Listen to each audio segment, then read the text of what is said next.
আমরা মনের ভয় মানে এই যে নেতিবাচক চিন্তাগুলো আসে এগুলোকে জয় করার উপায় নিয়ে একটু কথা বলবো।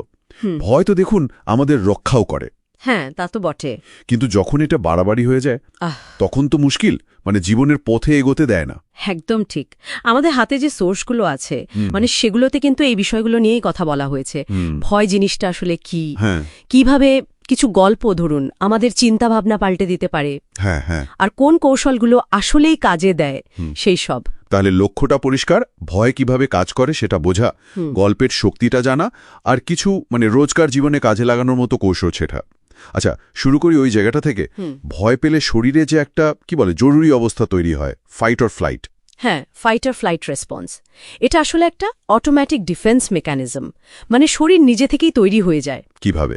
বিপদ মনে হলেই শরীর ধরুন অ্যাড্রেনালিন ছাড়ে, হার্টবিট বেড়ে যায়, মাসেলগুলো টানটান হয়ে যায়, যুদ্ধের জন্য বা পালানোর জন্য তৈরি হতে আর কি। হ্যাঁ, মনটাও খুব সতর্ক হয়ে যায় নিশ্চয়ই। অবশ্যই। মন তখন খোঁজে বিপদটা কোথায়, কিসের, এটা তো বেঁচে থাকার জন্য দরকারি। কিন্তু সমস্যাটা হয় তখনই যখন এই রিয়াকশনটা মানে অকারণে হয় বা খুব বেশি হয়। আর এটা যদি লম্বা সময় ধরে চলে? হ্যাঁ, সেটাই। দীর্ঘ সময় চললে এটা কিন্তু মানসিক স্বাস্থ্যের ওপর চাপ ফেলে, যেমন ধরুন অ্যাংজাইটি বা প্যানিক ডিসঅর্ডার। তবে হ্যাঁ, অবস্থা গুরুতর হলে তো অবশ্যই প্রফেশনাল হেল্প দরকার। আচ্ছা, কিন্তু সাধারণ ভয় বা উদ্বেগের ক্ষেত্রে সোর্সগুলো বলছে গল্পের নাকি দারুণ ভূমিকা আছে, যেমন ওই যে গৌতম বুদ্ধের গল্পটা। হ্যাঁ, একচোখা রাজার ছবি আঁকার গল্পটা।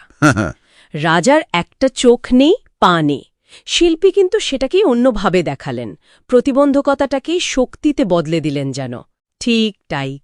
এটা আসলে দেখায় আমাদের পারসেপশন বা উপলব্ধি কতটা শক্তিশালী, মানে আমরা একটা পরিস্থিতিকে কিভাবে দেখছি সেটাই আমাদের কাছে সত্যি হয়ে দাঁড়ায়। বাহ! গল্পটা এটাই শেখায় যে সীমাবদ্ধতাকে যদি অন্য অ্যাঙ্গেল থেকে দেখি তাহলে ওটা আর দুর্বলতা থাকে না, হয়তো শক্তির উৎসও হয়ে যেতে পারে। এই ভাবনাটাই কিন্তু ভয়ের জোর কমিয়ে দেয়। এই উপলব্ধির সাথে কি ওই 1000 টাকার নোটের গল্পটা মেলানো যায়? মানে নোটটা যতই ময়লা হোক, ছেঁড়া হোক। হ্যাঁ, একদম। সেটার ভ্যালু তো কমছে না। ঠিক। এই গল্পটা আমাদের মনে করিয়ে দেয় যে বাইরের লোকে কি বলল বা আমরা সাময়িকভাবে ব্যর্থ হলাম কিনা সেটার সাথে আমাদের আসল যে মূল্য সেটার কোনো সম্পর্ক নেই, মানে ভেতরের মূল্যটা একই থাকে। তার মানে বাইরের সমালোচনা বা ব্যর্থতা আমাদের আসল পরিচয় নয়। না, একেবারেই না। যেমন ধরুন আরেকটা গল্প আছে পাথরের মূল্য নিয়ে। নিজের দাম কোথায় ঠিক হবে, সাধারণ বাজারে নাকি একজন জহুরির কাছে? মানে আত্মমূল্যটা কিন্তু আমরা নিজেরাই ঠিক করি অনেকটা। তাহলে দেখা যাচ্ছে দৃষ্টিভঙ্গি পাল্টানোটা একটা বিরাট ব্যাপার। এর পাশাপাশি কিছু প্র্যাকটিক্যাল কৌশলের কথাও তো এসছে, যেমন ওই যে 5-4-3-2-1 গ্রাউন্ডিং। এটা কি জিনিস? ওটা খুব কাজের একটা টেকনিক, মনটাকে বর্তমানে ফিরিয়ে আনার জন্য। কিভাবে কাজ করে? খুব সহজ।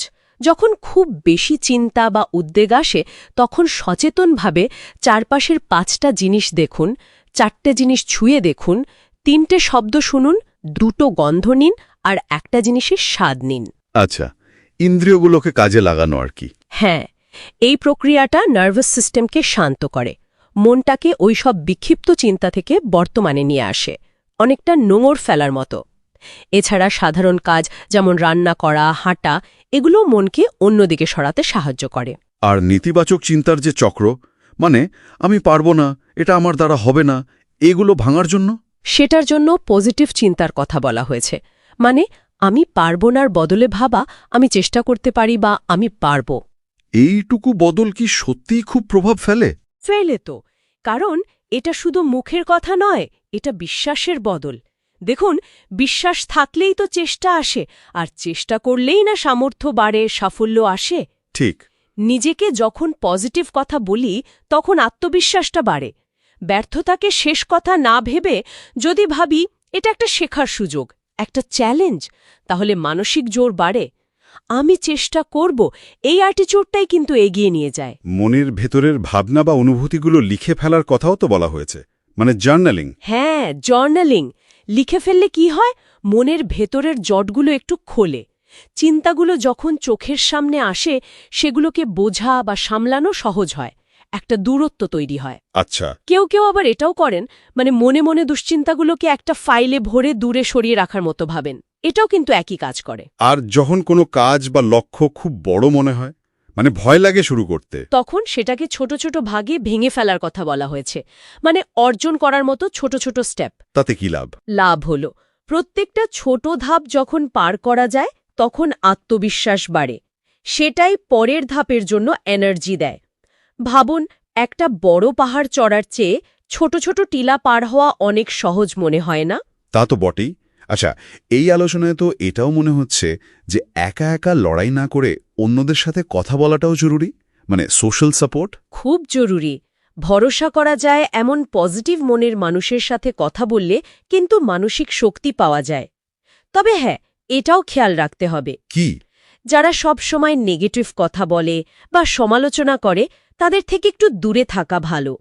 আর যখন ভয় বা অ্যাংজাইটি বা মন খারাপটা সত্যিই খুব বেশি দিন ধরে চলে, মানে রোজকার জীবনটাকে অসুবিধায় ফেলে, তখন কিন্তু প্রফেশনাল হেল্প যেমন কাউন্সেলিং বা থেরাপি নিতে দ্বিধা করা একদম উচিত নয়। তাহলে সব মিলিয়ে মূল ব্যাপারটা দাঁড়াচ্ছে রেজিলিয়েন্স বা স্থিতিস্থাপকতা তৈরি করা, মানে ধাক্কা সামলে আবার উঠে দাঁড়ানোর ক্ষমতা। ঠিক ধরেছেন।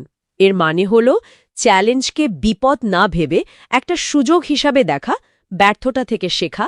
এর জন্য দুটো জিনিস খুব দরকার: ধৈর্য, মানে সবার, স্থির থাকা, হ্যাঁ, তাড়াহুড়ো না করা, আর সাহস, মানে ভয়টাকে এড়িয়ে না গিয়ে সেটার মুখোমুখি হওয়া। যে পরিস্থিতিটা অস্বস্তিকর লাগছে সেটাকে মোকাবেলা করতে করতে কিন্তু ভয়টা আস্তে আস্তে কমে।